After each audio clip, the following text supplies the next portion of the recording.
It's your boy, Tricoy na naman nga pala, and welcome sa episode 2 ng Tricoy's Toys Unboxing Vlogs. So, dito sa video na to nga pala, ang pinaka-goal lang naman natin talaga dito is i-enjoy yung mga bagay-bagay na nakapagpasaya sa atin ng bata tayo. And especially, itong mga toys na ina-unbox natin.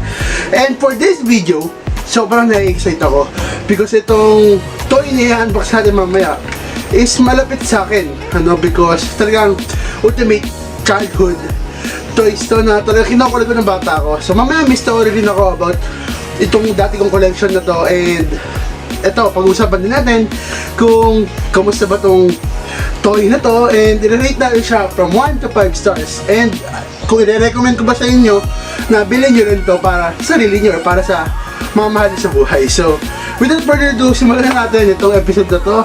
And nga pala, ang toy na i-unbox natin for today is isang Naruto action figure. Exciting? Dati ba yun? Tara, unbox na natin to sa studio. But before that, sino ba si Naruto? At ano meron sa series na to? Naruto is a Japanese manga series written and illustrated by Masashi Kishimoto. It tells the story of Naruto Uzumaki, a young ninja who seeks recognition from his peers and dreams of becoming the Hokage, the leader of his village. The story is told in two parts, the first set in Naruto's pre-teen years and the second in his teens.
よし、どれほどのもんか俺の螺旋丸とぶつけ合う。術が完成に近づいているなら俺の螺旋丸などひとたまりもない。さあ行くぞ。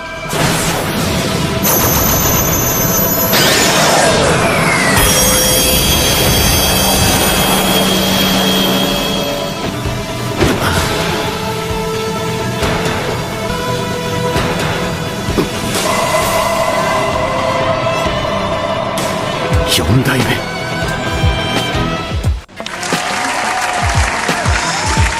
So there you have it, guys. Sobrang ganda ng montage at pag-unbox natin, So, nung una ko tong na-receive no Christmas from my Tito Ronald, shoutout pala sa'yo, thank you sa pagregalo na to. So, para akong bata ng Pasko because Naruto to eh. Kumbaga, naalala ko yung days nung, ano pa lang ako, 10 years old ako, na nangangakolekta ako ng mga minifigures, mga ganyan, na naiwan dati sa Olongapo. Sadly, naiwan ko sila lahat. Meron ako ng marami yan, may Sasuke, may Kakashi, meron pa ni Pain. Kumbaga, marami na rin tira, pero yun nga, dahil nga nagpalipat-lipat kami ng bahay, and sadly, naiwan siya doon. Nalungkot ako, pero ngayon, sobrang nakakatuwa kasi meron ako ulit Naruto and mas malaki siya and ang ganda ng pagkakagawa sa akin talaga. So, yun, after ko ma-receive yun, nag-isip agad ako, saan ko kaya pwedeng ilagay ito? Ito yung mga ideas. Sa bookshelf. Sa tabi ng laptop. Bantay ng halaman. Katabi sa pagtulog. At marami pang iba. Pwede mo nga siya ilagay sa rep at kahit saan eh. Pero ako live sa kwarto because malaking impact nito sa akin pag nakikita ko because every time naaalala ko si Naruto, naaalala ko yung steel niya to really continue to fight for his dreams of becoming a Hokage. So, nakaka-inspire siya para sa akin din. Talaga na ipaglaban din yung mga gusto ko ma-achieve sa buhay. So, yun yung naging impact sa akin ni Naruto. So, yeah guys, again, kung na-rate ko yung toy, siguro nasa 4 over 5 because na-amaze ako sa itsura ng details niya.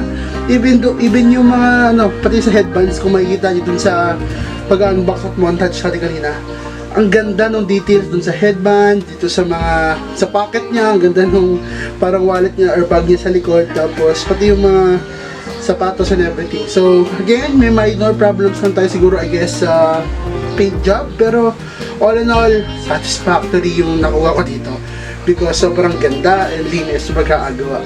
So, yun.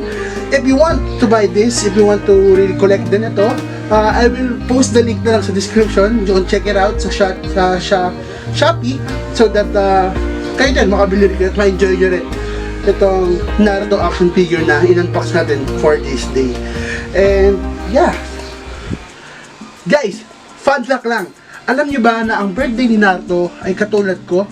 Yes, October 10.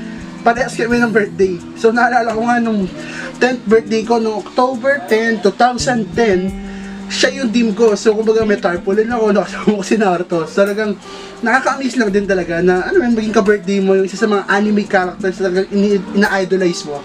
So yun, happy birthday sa atin sa October 10. So yun guys, if you like this video, sobrang na-enjoy mo yung buong vlog, can you just please subscribe to our channel?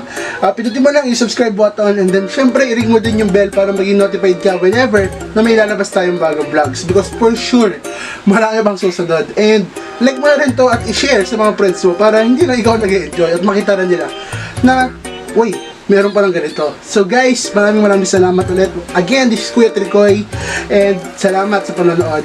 See you to the vlog. Ingat!